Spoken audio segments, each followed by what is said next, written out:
Is it cold outside? Are you hearing loud booms in the middle of the night? Don't call the Ghostbusters, it's probably just a frost quake. And while that sounds like the name of a claymation ice monster, it's actually a real geological phenomenon. A frost quake, or cryoseism, if you want to use the scientific name, isn't a real earthquake because it isn't tectonic. Earthquakes happen when tectonic plates, the enormous sheets of Earth's crust that move around at geologically slow paces, slip suddenly. Sometimes two plates slide past one another, or one plate may subduct beneath the other. These jolting movements are the result of built-up friction between the plates getting released all at once. They're not affected by the weather. Tectonic plates exist in a whole other time frame than our puny human one. Frost quakes are also the result of a sudden release of pressure, but the root cause of that pressure is very different, more akin to the forces that cause potholes in roads than those that form mountains. See, an important fact about water is that it's less dense when solid. That's why ice floats in your water glass or on top of frozen ponds if ice were denser than water, as is the case for most solid versions of liquids. Our lakes would freeze from bottom to top. That fact is crucial in this case because it means that water trapped in the ground expands as the temperature drops below freezing. This expansion forces the Earth to shift and even crack. Most of the time, this happens very slowly. Potholes form because water locked inside the porous asphalt freezes, often multiple times over the course of a winter, and causes the blacktop to break up. Those bits then get washed away come spring, or come out as cars drive over them. By the same principle, water trapped deeper in the ground causes cracking and breaking.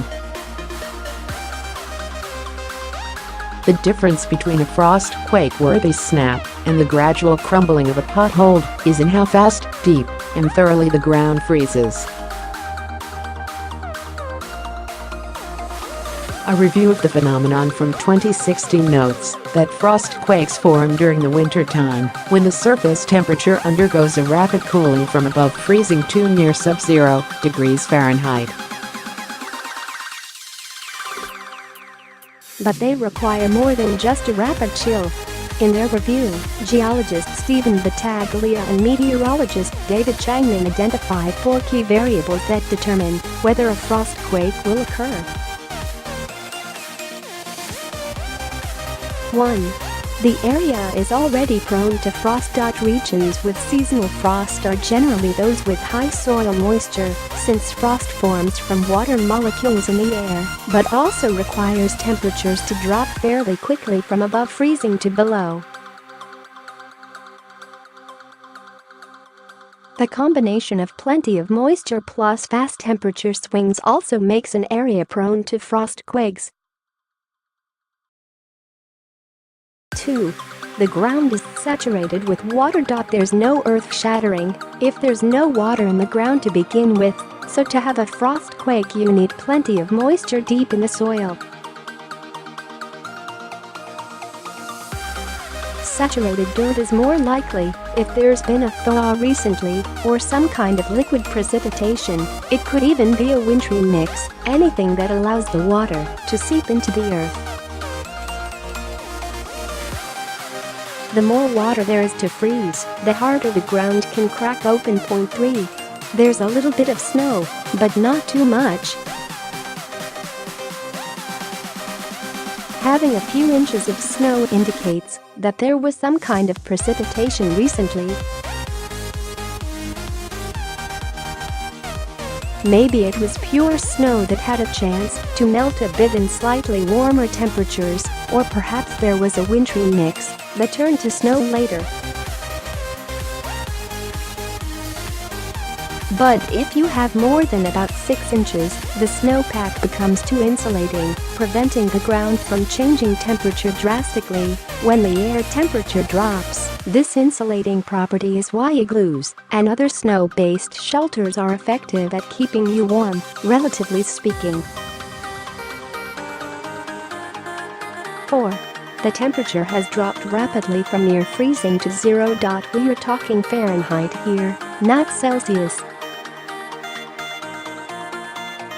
When you're roughly above or at freezing, there's a chance that the ground can have liquid water ready to freeze solid. The sudden drop to near or below 0 temperatures, often within 16 to 48 hours, causes groundwater to become solid, expanding rapidly. The force this exerts on the earth and rocks surrounding the ice can cause a crack. We mostly don't see any of this surface cracking because it's buried under a dusting of snow, but in a few cases, people have observed actual rivets in the ground after hearing the loud boom of a frost quake. All of these conditions have come together in Chicago during this polar vortex, so meteorologists have confirmed to various news outlets that a frost quake is entirely possible. If you happen to be monitoring, you can see these cryoseisms on a seismometer. The vibrations are much more localized with a frost quake than with a true earthquake, since the point of rupturing is on a much smaller scale than our tectonic plates, but they can still produce booms loud enough to wake people up.